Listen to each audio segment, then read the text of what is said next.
Hello everyone, and welcome back to Let's Play The Life and Suffering of Sir Brante with me, Untitled and Rudolf Brante.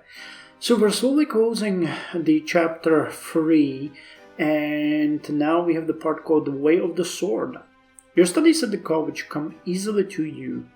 Only now do you realize the importance of all the lessons you had to endure as a child at father's expense.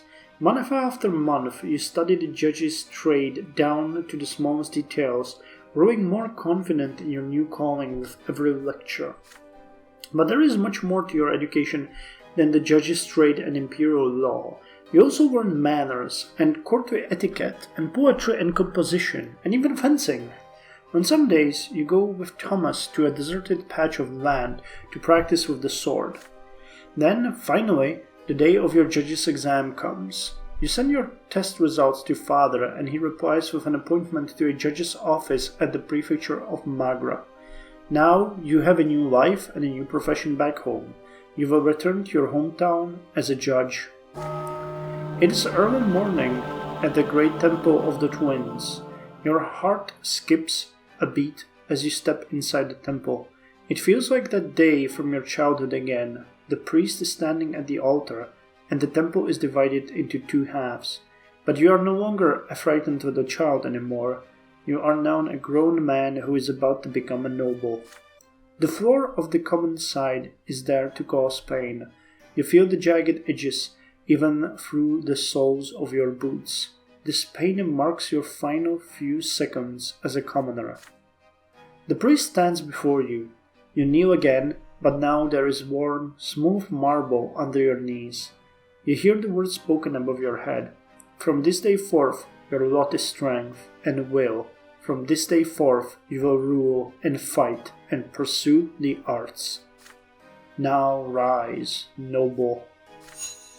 You place your lips on the smooth steel of the sword, and when you rise again, you realize that the trembling you felt ever since your first sacrament is now completely gone.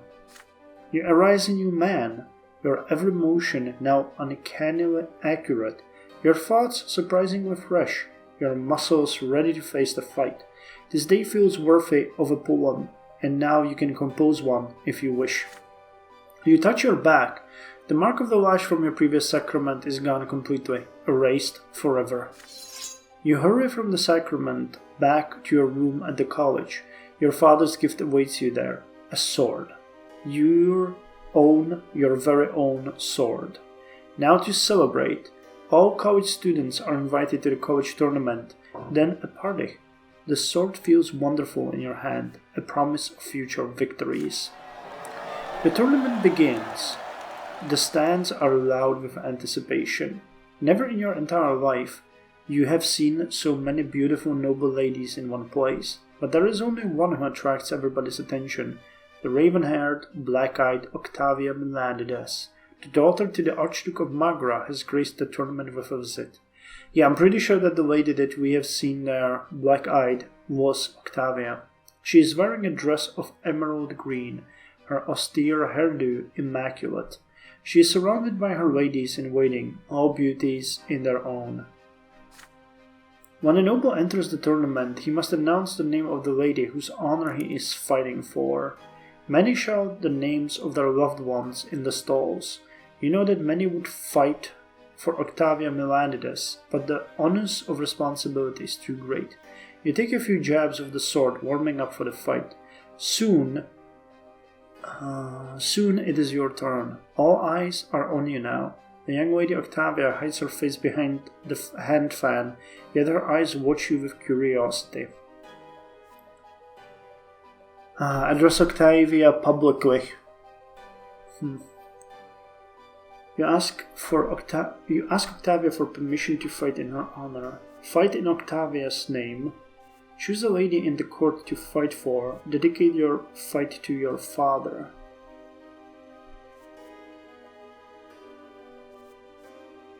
Well, doing this for our father would be kinda cool. Fighting for Octavia, though, I have a feeling that the game will want us to go after her, and she is damn beautiful.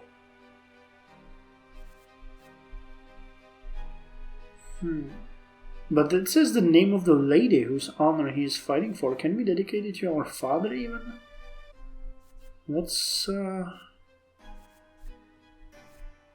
wait, where's the character here? No, dangerous enemy. I mean, sure, let's play along. Let's fight in Octavia's name. You approach the stalls and shout clearly and loudly. You will fight for the honor of the young Duchess Octavia Melanides. Slowly, she rises from her seat. The stalls grow quiet. If you suffer defeat after such insolent words, you may face the ire of one of the ancient Arcanian dynasties. Octavia, Sir Rudolf Brante? How do I know this name? Ah yes, you already dared to draw my attention once. In memory of our amusing encounter, I will grant you the honor of fighting in my name. Do not disgrace it. The stalls explode with applause, celebrating your courage. The first fight begins. The rules are the same as for any noble duel. Whoever draws first blood wins. Your first opponent does not put up much of a fight. A few minutes later, he misses a jab to the thigh. Your shirt is soaked with sweat. The hilt of your sword feels slippery in your wet fingers. From behind her emerald hand fan, Octavia watches you closely from her seat. You prevail in 3 fights in a row and prepare to face a new opponent. You know him well. He was mentored at the prefecture of Eterna after you. He is an unusually quick and nimble fighter. He catches you with a feint, then follows up with a light jab to the side. Fair enough. 3 victories. Not bad. You salute Octavia Melanides with your sword, and she gracefully accepts your gesture. You have proven yourself well, Sir Brante. Who knew you would become a noble, and we would meet again, here in the capital of the Empire? I must say I am amazed. The eyes of the young Archduchess follow you, even as you leave the arena. Okay. She is now intrigued. You will remember this day for the rest of your life, the day when you became a noble. Nice! Got a bonus to diplomacy as well. Graduated from the college, year 1137. You have earned the judge's mantle and the noble title.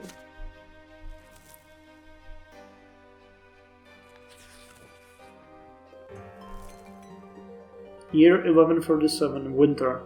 Diamond stands trial. Just before you leave the capital, you overhear something unusual on the streets. Junius Diamond, Patriarch of Astinia, and one of the leaders of the new faith, will stand trial before a church tribunal. The Order of the Inquisition has accused Patriarch Junius of patronizing blasphemous witches and disseminating heresy. The Holy Tribunal claims that Junius Diamond was scheming to free all witches and sorcerers from the collars that fetter their accursed power. Oh, we already know that's true, due to our friend that actually has some powers. And what's worse, the Patriarch was also accused of forming the Lotuas, a dangerous secret society based at the imperial capital. Members of the society have been assaulting inquisitors and priests of the church, as well as freeing witches from the cleansing fire and helping them escape the holy law. Now the Patriarch must face the Holy Tribunal of the Inquisition in Eterna. By all accounts, this is a devastating blow to the new faith, and the end of days for Junius Diamond himself. The Inquisition will make the most of this opportunity to rid the land of this unwelcome patriarch who dared to shake the foundation of the old faith. But then comes the sudden news of Patriarch Junius' reply to the Holy Tribunal. It is no less stunning than the accusations. Patriarch Junius, these words are nothing but lies. I will say this to anyone who dares to bring this accusation against me in person, but I want those hypocrites to bear the full weight of the responsibility for the slander against me, my flock, the Diamond Dynasty, and the Holy Order. I agree to stand trial before the Holy Tribunal, but I will face them on my own land and on my own terms. Good on him. Patriarch Junius has already received strong support from Patriarch Luke and many priests across Arcania. Parishes of the new faith throughout the Empire are now speaking out in support of Junius Diamond. The Church of the Twin Gods is about to be rent in twain. Schism? The Inquisition has no choice but to revoke the trial in order to avert the coming schism. Their new official stance is that Patriarch Junius has been wrongfully accused, and the Holy Tribunal will now apply more cautious judgment during any further trials against the followers of the new faith. Following the teaching teachings of Patriarch Fotis is no longer seen as heresy by the Inquisition. The trial of Junius Diamond has been averted, but the divide within the Church is only deepening. The new faith has directly challenged the old faith. The result is uncertain depending on who you ask. Some say Junius Diamond all but pled guilty. Others believe the Patriarch and the alleged rebellion against the Church, as well as the Inquisition, is nothing but a ruse. There are also people who think the entire situation sounds like one of the secret chancellery's dirty deeds. One way or another, the Patriarch of Astinia and co-leader of the new faith remains disposed. But for how long? And how will the old faith and the new faith clash next? Yep, we are... wait, -1? Interesting, I would have guessed that this would increase the schism, not to decrease it. But okay, we're moving back to the old faith. A farewell to the capital. The Reglata and Taurina rivers meet outside the city walls. You have barely left the capital since you came here all those years ago. A breeze is blowing in your face, and the bright noon sun hangs above the shining pillar. Your stay in Eterna has come to an end. You arrived here a boy, full of hopes and aspirations, driven by your family's expectations, and a desire to live your life as you saw fit. And now you have to leave. And this thought fills you with gentle sadness. Eterna did not become your home, and yet here you have finally found your path. Here in the capital, you become a nobleman and a judge. Now you are one of the rulers, the warriors, the pleasure seekers, the creators, those who spill their blood for the empire and family and honor, those who keep and honor the age-old traditions. This is your lot now. You are to work in the prefecture of your home province as a judge. Your path to this goal was a long one, and your friend Thomas was by your side all the while. You fondly recall your walks through the streets of Eterna, your secret fencing lessons, your heartfelt discussions. You have no doubt your future back in Anzor will be full of glory. Actually, did Thomas fulfill his destiny as well and became a noble too? I don't think that was mentioned there, was it? And then you recall the black, enigmatic eyes of Octavia Melanides, the Archenian from one of the great dynasties, a woman whose beauty and majesty makes you tremble. You hear she would be returning to the court of her father, the Archduke in Magra. Will you ever see her again? You will meet father once more. He tends to hide his feelings, but not this time. After all, you have fulfilled all his hopes, succeeded in all your studies, and continued your family's noble legacy. Many things must have changed back home by now. You recall your older brother Stefan. Now that you have been a noble, you are practically equals at last. This means you should follow an old tradition and bring Stefan a gift, and so you head for the market district of Eterna. Soon you are busy trying out swords at a weaponsmith's shop. There is a lot to consider for this gift. Stefan is taller and his shoulders are broader, which means his sword must be heavier and longer. There can be no embellishments. Stefan would scoff at you if you brought him an extravagant weapon. At last you find a suitable sword, blackened steel, a subtle ornament of leaves on the blade, and a grip shaped like woman wines. It resembles the seared soul of Magra beneath the silver tree. You choose the sheath with the same diligence. There, a light wooden frame bound in thin yet sturdy leather will make the blade easy to draw, and the buckle is sturdy enough. You leave the shop satisfied. You leave the capital the morning after. Eterna, the city where you spent 4 years, slowly disappears on the horizon. Will you ever see the capital again? You do not know. The sword, a gift for Stefan, is in your hands. So +4 with Stefan. Interesting. Homecoming, year 1137. After 4 years in the capital, you return to your home city of Anizut. The end of youth. The years of your youth have come to an end. The time has come to leave the capital behind and return to your family and new business in your hometown of Anizut. The years away from home were full of tumult and hardship. Your adult shoulders now bear the burden of your first life-changing decisions. Did you have the freedom to choose this lot for yourself? Or was it your destiny all along, ever since your childhood years? All you can do now is follow the path that lies before you. Okay. So let's review what we did. In the year 1144, we arrived to the capital. A year later, we chose to become a nobleman, and we signed a bond of friendship with Thomas. A year later, we saved Iolus. A year later, we graduated from college and came home. Actually, speaking of this, here's Sophia, Augustine, there is on indifference, okay. Father Oring, Gaius Tempest, that is fine. Thomas, still lowborn. Still lowborn. What about Arcanian Nobleman, Arcanian Noir, Nobleman of the Sword? Okay, so it will change.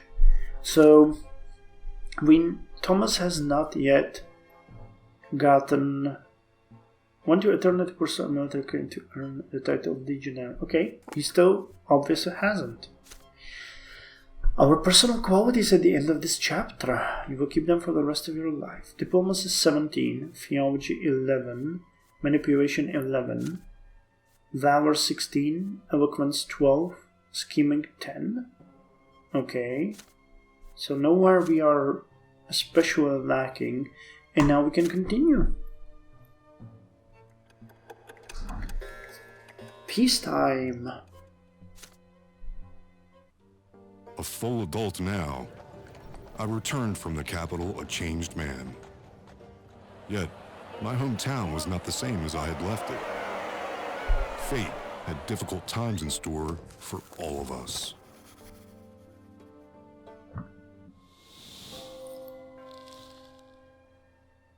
Chapter 4, Peacetime.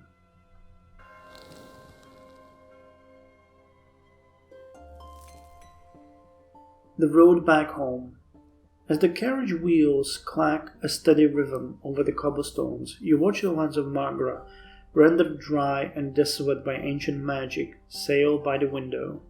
You are back in your home province, but you are no longer the boy who left it by this very road 4 years ago. You return a nobleman and a judge. You are continuing the family trade. You have returned to serve at the province's prefecture. Your home, Anisot, is but a few hours away along this dusty road. The carriage is stuffy and hot from the sun, even with the thick blinders shut tight. It is a familiar heat, but you will now need to get used to it again. The heat weighs heavy on you, but it also reminds you of your childhood. You will see your family again soon. To pass the time before you return home, you read your father's most recent letter. Again and again, you carefully reread your father's uneasy words, steeling yourself for the first real job and the service that awaits. Robert. Dear Rudolf, I anxiously await your return, my son. You are the third judge in our bloodline, the pride of our family. Yet these are hard times for a judge. By the Emperor's decree, Archduke Tarquinius Melanidas is no longer the overseer of Magra. The new overseer is the Emperor's own brother Gaius Tempest, and now our province has been split by enmity and strife between the Archduke and the overseer. The nobles have split into two factions, and so too have the commoners. Some side with the Archduke, loyal to their liege and determined to follow the traditions of old. Yet many judges and officials are eager to side with Gaius Tempest as the new overseer. Compared to his brother Cornelius, he is less radical and more cautious, but he too seeks to transform the empire and bring the estates to peace. Yet other Arcanians are outraged that Archduke Melanidas has been deposed. One among them is Dorius Otton, High Commander of Magra. Although Otton and his men are sworn to serve Gaius Tempest and follow his orders, it is no secret that his loyalty remains with the Archduke. While Gaius and the Archduke are at odds, there has been no open confrontation yet. I fear that their patience may one day run out. As for the judges at the prefecture. Every day we deal with more and more litigations between nobles and commoners. Yet there are no imperial laws that clearly formalize the rights of all three estates. Wisdom, honor, and conscience are every judge's best advisors these days. You made the choice to serve the law, and you will have your work cut out for you. You will answer directly to Prefect Augustin Elborn. Oh, nice! A long-standing friend of the family. He needs strong allies now more than ever. With the support of people such as you and I, the Prefect intends to alter the fate of our province. I'm looking forward to seeing you back in Anisot, Rudolf. You put the letter back in your pocket. The walls of Anisot have finally emerged on the horizon. A challenging job at the prefecture awaits you. But first, you are going home. Chapter 5. Oh, 4. Sorry again. Chapter 4. Peacetime. You are back in your home province, but you are no longer the boy who left it by this very road 4 years ago. You return a nobleman and a judge. You are continuing the family trade. You have returned to serve at the province's prefecture. So the most important event that will end this chapter, only one of them will happen. Oh. Okay. So Otton is sentenced. You convict Commander Otton in a court of law. Augustin Elborn isn't betrayed. Protector of the people. Audience against Otton. Otton faces the court of honor. Okay, that's if we betray Elborn. You force Commander Otton to face the noble court of honor for his misdeeds. Okay. On Night of the Serpents, the supporters of Archduke Melanidas take over the city. Wow! Broken chains, the rebellious citizens take control of Anisot, and through death. Okay. There's quite a lot of options here. None of them are exactly great, except for the first one. Protector of the people, or evidence against Otton. The most important event that may happen in the House of Brante at the end of this chapter. This one will be long, I remember that. A noble by the sword. The Brante family becomes a hereditary dynasty of nobles of the sword. Its status passed down from generation to generation. We would need reputation above 8, wealth above 5, unity above 3, which we must not be branded by dishonor and the family in ruins. Okay. Favored by the overseer. The Brante family becomes a hereditary dynasty of the sword, earning the favor of the overseer Gaius Tempest and a place at court. Wealth and reputation. Okay, we would need more of that. Unity above 3. Not the family in a glorious bloodline or a family of means. Heir of the family. You succeed your elder brother Stefan as the heir of Brante family, which means basically that Stefan dies. And the family falls apart. The Brante family is no more. Oh wow, unity below 2. Okay, that's something we have to make sure will not happen. Events that can happen. A family of means. The Brante family becomes known throughout the city for its wealth. Wow. Mother recovers. Mother finds the strength to recover from a grave illness. Unity above 8. Oh wow. I'm not sure what our unity is 6. Yeah, we would need unity above 8. All that means tarnished honor. Okay. Gloria Brante. Robert adopts Gloria and she becomes a full-fledged Brante. I wish that would happen. That's one of my goals. Branded by dishonor, the Brante name is dragged through the dirt, never to recover. The family at peace.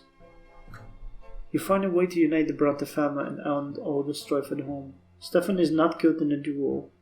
Stefan Brante not a secret plot. Gloria not a secret plot. Gloria not betrothed.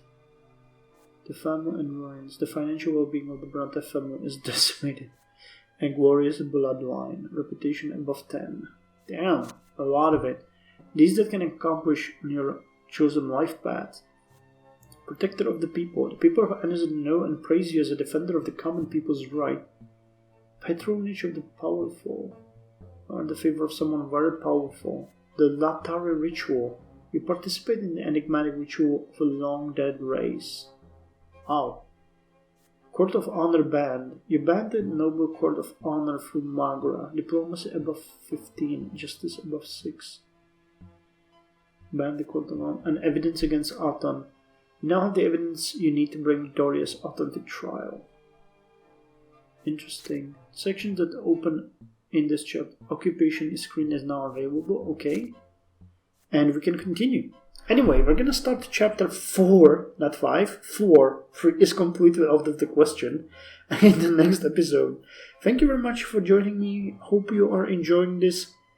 I think we are right about on the... just entering the second half of the game. So, I'm looking forward to seeing what's gonna happen. It seems like things are gonna go quickly from now on. Let's hope that will go our way.